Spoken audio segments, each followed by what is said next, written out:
And tonight, one of the most controversial border policies, the COVID-era policy Title 42, is set to expire at 11:59 p.m.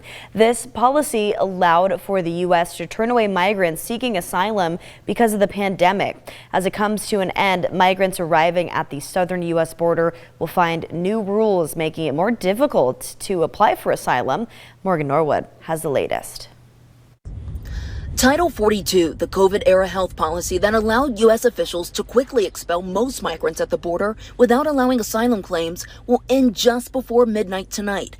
President Biden says it's going to be chaotic at the border for a while. The purpose of what we're doing now is making legal immigration more streamlined and moving in the direction that people know that there's a legal way to get here and not a legal way. For months, officials were worried there would be a spike in migrants at the border as Title 42 expired, but now they say that surge is already here. Border Patrol Chief Raul Ortiz saying the increase that we have seen in the last 5 to 7 days was really the surge after May 11th. I don't expect us to have the 17 to 18,000 crossings per day some people predicted. As that controversial border policy ends, new rules for asylum seekers. Some migrants will be required to have applied for and been denied asylum in another country before being allowed to apply here in the U.S. Anyone removed can face at least a 5-year ban from the country.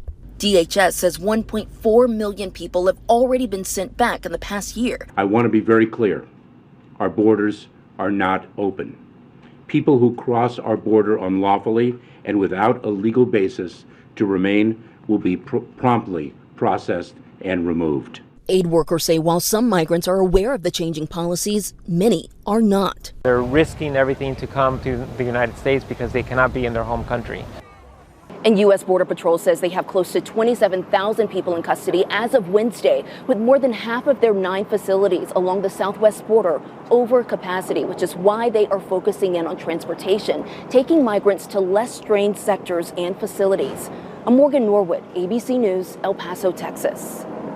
And while most of the impacts from Title 42 will be felt along the border, some local law enforcement agencies here in Oregon say we could see some impacts as well. Today, Newswatch 12 spoke with the Curry County Sheriff, John Ward. During our conversation, Ward told us that they anticipate an increase in drug trafficking across the Oregon-California border and that they will try to minimize those potential impacts, but could need some help from the community. Just to be vigilant with your surroundings and report any suspicious activity. And if we can deal with it, we can deal with it. If we need more agency support from other agencies, then we'll ask for it. Over the last few years, Curry County has seen an increase in drug-related activity within the county, including overdoses related to fentanyl.